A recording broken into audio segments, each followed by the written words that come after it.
Wagyu Ka Khalsa, Wagyu Fateh. Ladies and gentlemen, welcome to another episode of Media Watch. I'm your host, Dr. Savi. And we're back with another week of news of around the world. This particular program is, I guess, an outreach to the global media that's going on at the moment. We cover a series of news items. We also look at Sikh news as well.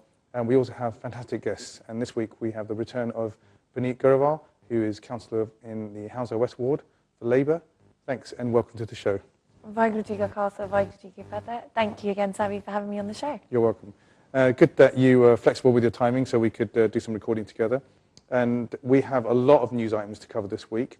The format of the show, as per normal, is that we cover one main headline, we cover a series of news items around the world, and then we look at Sikh news as well.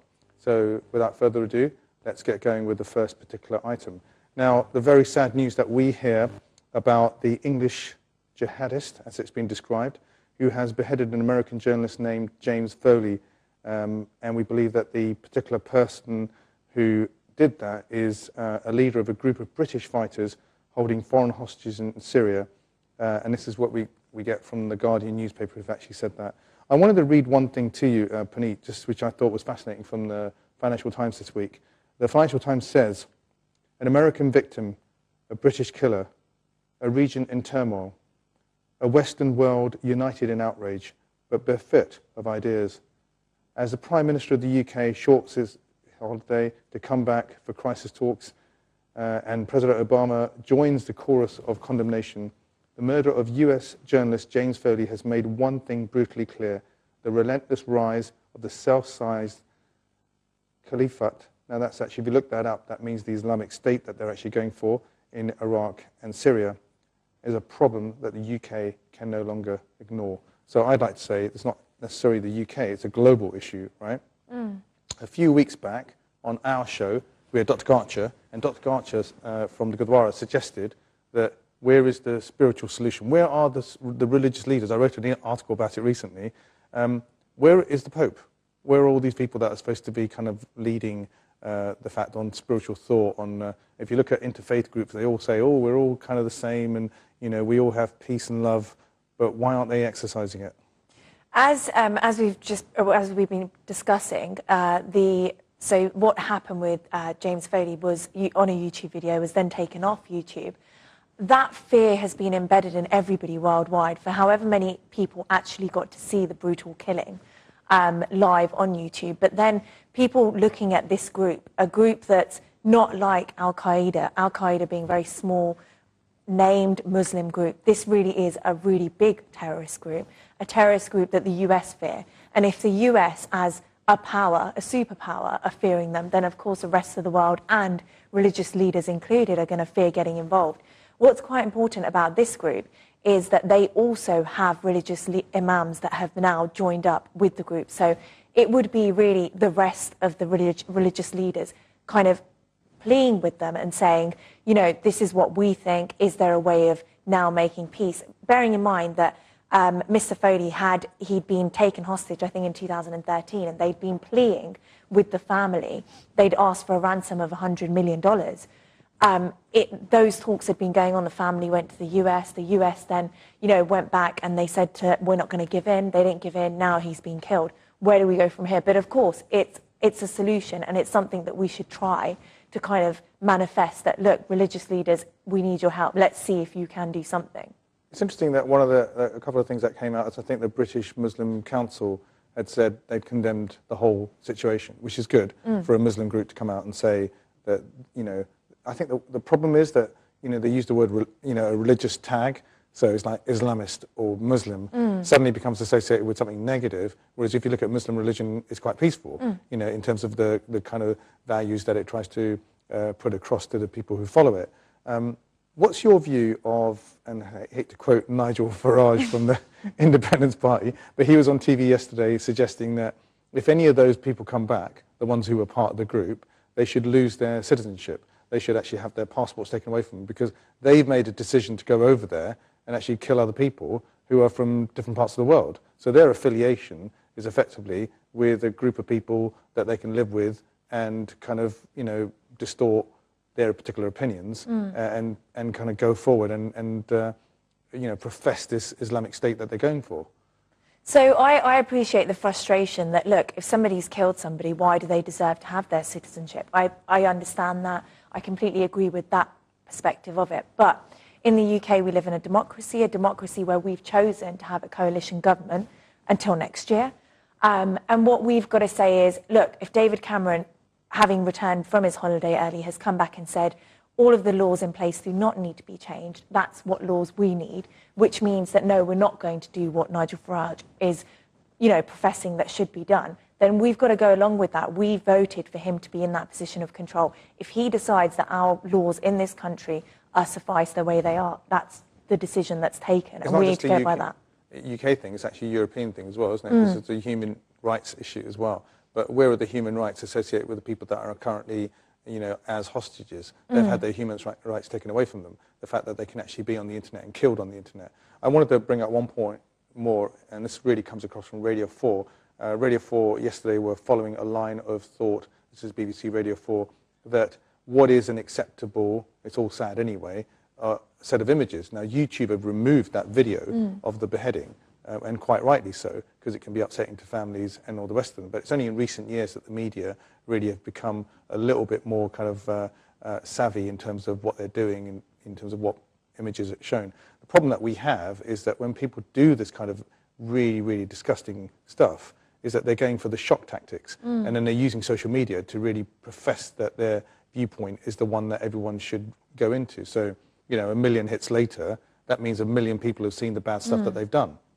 So by providing a social platform to some of these people for free, it's very difficult to control. Do you think that, ultimately, that, the press needs to be careful about what it positions? Yeah, I think obviously, along with, I'm sure anybody that's listening to this, they would agree that it's brilliant that YouTube were able to remove it when they were, which was pretty early on Tuesday. But it still got exposed. It still got exposed. But as you said, it's hard to control it now. It did strike that fear. It gave a strong impact for the people that saw him. For people that heard about it, they didn't have to see it visually.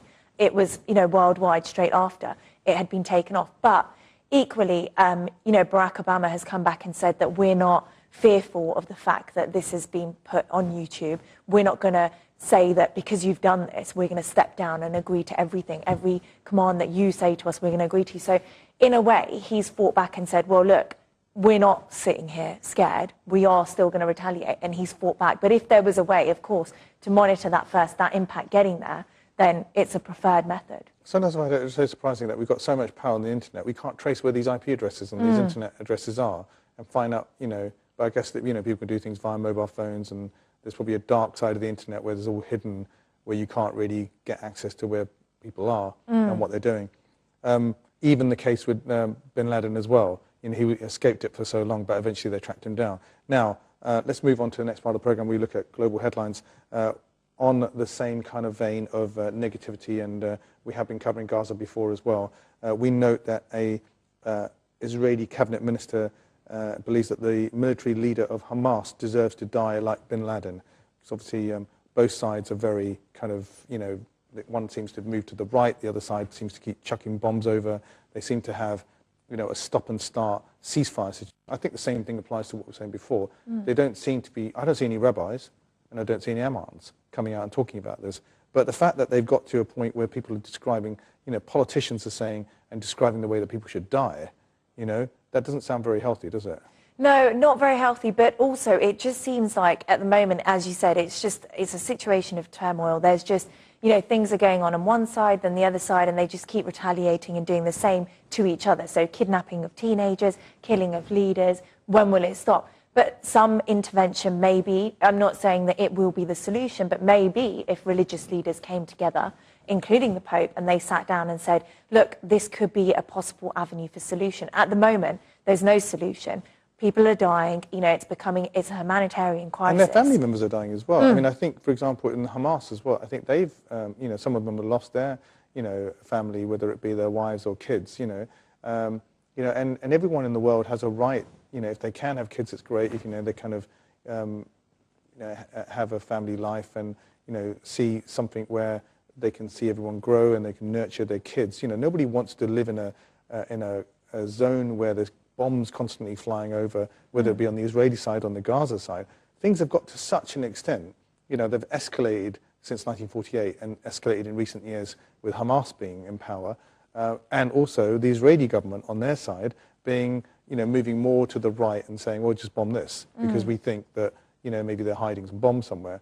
There are also communication breakdowns as well, where they're bombing places where there are orphanages, you know, and, you know, it's kind of a, you know, you look at it all and you think, you know, so many innocent, you know, it's so difficult. I was talking to somebody else the other day and saying that, isn't it a privilege to actually be born, you know? And yet, when we look at life, we just, you know, certain people just go, bang, you're dead, right? And that privilege of that person, or that honor that God's given you to come into the earth, right, has just been taken away from you, you know? In the same situation with James Foley, you know, I mean, you know, he came on to this earth, does a great job, he's a journalist, he's not, you know, causing anyone any harm. He's using the power of thought to communicate messages, and yet someone goes and kills him.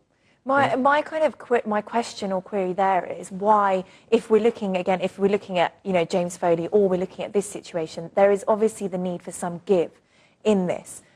We have world leaders, we have the UN. Why is nobody able to, you know, manifest that something needs to be done? Why does it mean that the UK have to go in with, say, the US if they want to make any sort of, if they want to take any action on anything and strike missiles? Why does that seem to be the solution? Why is there not a platform where they can sit down, they can talk? If James Foley had been, you know, taken hostage in 2013, why wasn't anything done? Why was he kept until now and then killed? There's got to be an answer, and if nobody can give that answer, it means that those in power are not doing what they have to be doing.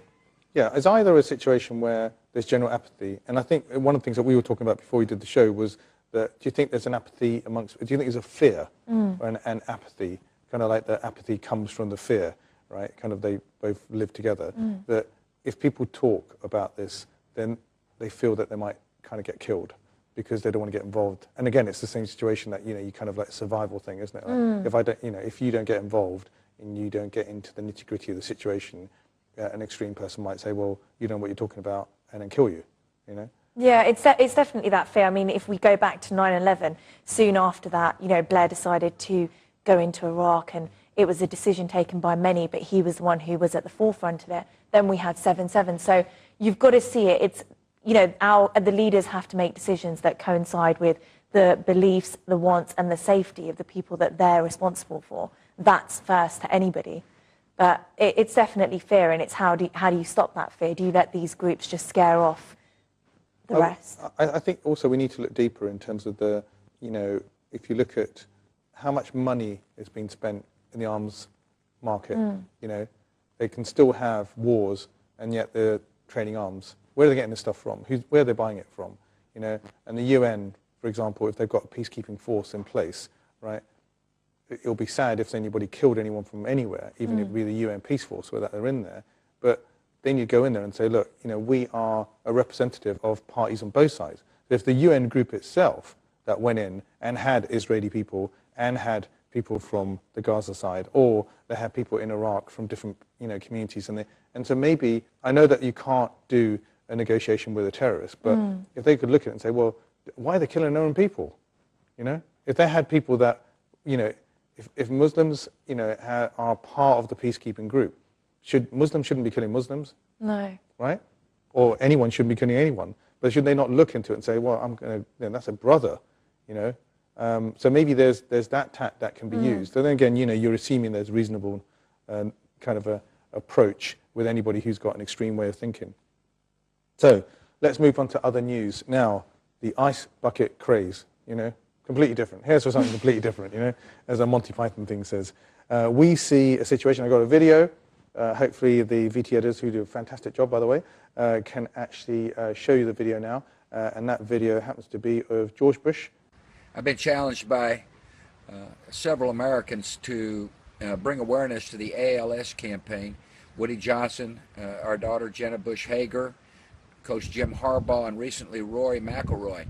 Now, to you all who've challenged me, I do not think it's presidential for me to be splashed with ice water, so I'm simply going to write you a check. Oh!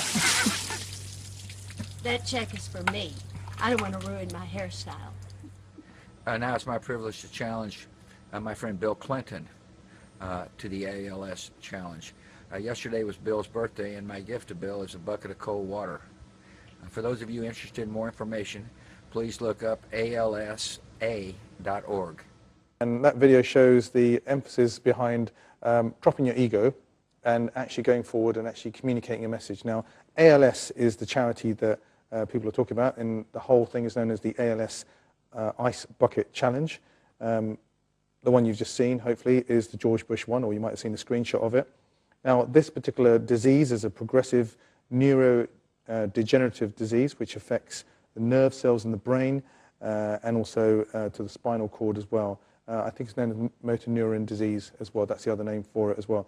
So it's a good way to communicate the kind of information and knowledge and raising charity. I think, I've checked this as well. I was talking to the Sikh channel coordinator yesterday, the controller, and he was saying to me something like 8.9 million, and I've checked that, $8.9 million have been raised already, which is a phenomenal amount of money. And the way it works is that you do your ice bucket, you get the ice bucket and put it yourself, and you videotape it and you share it with everyone, then you nominate other people for it to have, and it kind of perpetuates. Now, I don't know if you've ever seen this film called Play It Forward. I haven't, no. Yeah, it's worthwhile watching. And the little kid in the film, and one of the things he decides to do is that he says, if in my life I could do one thing for somebody else, and then if I do that one thing for that person, they have to do something else for somebody else. And I just wondered if that kind of play it forward is what's actually happening here. People are like doing it, playing it, and then they're forwarding it onto somebody else. Yeah, I think it's a brilliant thing. I haven't done it yet, but I have seen it. You're going to do it, are you? I would do it if I was nominated. I haven't been nominated yet. Don't nominate me. No, but it's all over Facebook. Everybody's doing it. It's excellent. But could we use, the question is that where would we use this? Where would people really do it for other causes? The novelty factor might wear off, though. That's it. That's the problem, isn't it? You need to think of something else. Yeah, we need to keep the longevity of it, but yeah, maybe something else that isn't kind of too. I don't know what else you would do instead of the ice bucket. Yeah. You have to think something. Maybe there's a challenge that you could do. So if you want to follow us on Twitter, you can do that. There's obviously the Sikh channel Twitter, but you can also use the hashtag MediaWatch as well, and that's quite important. If you want to send us an email, you can do that, info@sikhchannel.tv. That's a good little email to go for. So let's go on to the next part of the show, and we're talking about, actually, just before I do that, a little special snippet for you in there. I wanted to squeeze in the fact that we had the Wildlife Photographer Choice Awards, and we've got some pictures there, some amazing pictures. The one I thought, which was pretty amazing, was a picture of, and you don't see the top half of the soldier, you see the bottom half of the soldier, maybe in Africa, and he's holding a gun, and just next to his gun is a rhino, and the rhino is licking his hands, right? And in terms of like, you're not supposed to be using that. And I was just thinking, in war we turn into animals, and here's an animal stopping you from turning into an animal, which I thought was quite an interesting one. I think there's a couple of others. There's a monkey in the middle of the water holding an iPhone. It's quite interesting. It's probably what we do in real life. So that's worthwhile having a look at. So the next part of the show, we talk about news from a Sikh perspective in terms of news around the world. We note that the VancouverDesi.com, which is an interesting website, which has lots of news, reporting news from Ontario. The Ontario Premier, Kathleen Wynne, says that she will not allow Sikhs to wear they have to wear a motorcycle helmet. They will not be able to ride a motorbike. Now, I've been riding motorbikes for years. I've got a lot of friends who ride motorbikes. Gives a kind of connection to the fact that we can go to a world war, and not have to wear helmets. And then here we've got this rule that's coming forward. And I think many years ago in the UK, a lot of people campaigned for that exception. We have seen that there are a number of people, Sikh MPPs as they're called, in the Liberal Party, Vic Dillon, we have Harinder Mahali, Amrit Mungat, and Harinder Thakur. They're all, that's a good hope for us, isn't it? Lots of good people in the Canadian Parliament. We need more of those, Sikhs or whatever faith, other than the faith that is the majority faith in the UK, being in Parliament. They've all written letters saying that we are in favour of granting such an exception. This is an issue of reasonable accommodation and honouring Sikh values and tradition. What's your view on that? I think it's really shameful, the fact that we're still discussing this at this time. when, you know, Sikhism is so widespread, it's recognised in all fields, as you've said. Why should they be banned from, you know, riding a motorcycle if they believe that at the end of the day, it's your safety, how you feel. If you feel safe, then why is it not okay? I mean, it's okay. We had the first High Court Sikh judge in 2011, and he was able to stand up and say, he was a founding partner of Matrix Chambers, Rabinder Singh QC, and he was able to say, look, I'm not going to conform to the judicial attire and wear the wig. I'm going to wear my bug, and that's what I want to do. If you want me to be a High Court judge and sit in the RCJ, this is what I'm going to do, and he was allowed to do it. So if we can have them sitting in our highest courts in the country, we can have them fighting, you know, for us being in the armed forces, then why can't they have that freedom to wear the bug when they're riding a motorcycle, to be able to, you know, just be like everybody else? That's all they're asking for. When you were at school and you're watching sports and stuff, and, you know, Sikhs taking part in sports, you know, their inspirational film Milka Singh, you know, Bag Milka Bag, and you see Sikhs quite a lot apparently in the Commonwealth Games this year. Apparently, quite a lot of Sikh names were part of the Indian team. We note that this week in Washington D.C., led by New York Congressman Joseph Crawley and California Congressman Ami Bera, 21 members of the U.S. Congress have sent a letter today to the International Basketball Federation saying that they should let Sikhs wear the turban, head covering, while they're playing basketball. You know, what's going on here? I mean, yeah, well, that's completely right. They should let them, because my argument is the reason for, in sport specifically, is to have your hair back. I mean, you know, you have Afro-Caribbean players that wear bandanas or wear headbands. So how does it make any difference if somebody's wearing a bug or a budga, for that matter? They're keeping their hair back. That's the safety perspective of it in sports. Why is it something that's still being discussed? Why is it not just allowed? Well, apparently they've got a meeting in Spain on the 27th of August. Hopefully, you know, there'll be enough. There's actually a petition going around as well. I think it's something like 7,000 signatures so far. If you get an opportunity to do that, look it up online, and you can add your name to the petition to say this is nonsense, really. You know, people deserve to play sports because they're talented or they can get to where they want to get. There shouldn't be any restriction on that, and it's not actually harming anyone. And they all look good as well, don't they? If you look at the I think we've got some pictures, and, you know, one particular guy's got massive arms playing basketball. So I'm sure they're all excellent athletes and they're doing well, but everyone should be given an opportunity for that. So I'm afraid we've come to the end of the show, really. I mean, we've discussed a lot of areas today. You know, we've looked at, you know, the first part we were looking at, the sad situation with the ISIS behaviour. We've spoken about Hamas. We've spoken about the ice bucket challenge as well. And we've also been looking at lots of exciting photographs from the Wildlife Choice Award. In your own kind of work that you're doing at the moment, how are you finding that right now? Because you've recently become, I think it's literally just a few months, isn't it, that you've become a counsellor. Are you enjoying your work there? I know you do other things as well, don't you? Yeah, no, it's very enjoyable. I'm on a lot of the committees, so I'm on the licensing committee, planning committee. It's very, very exciting.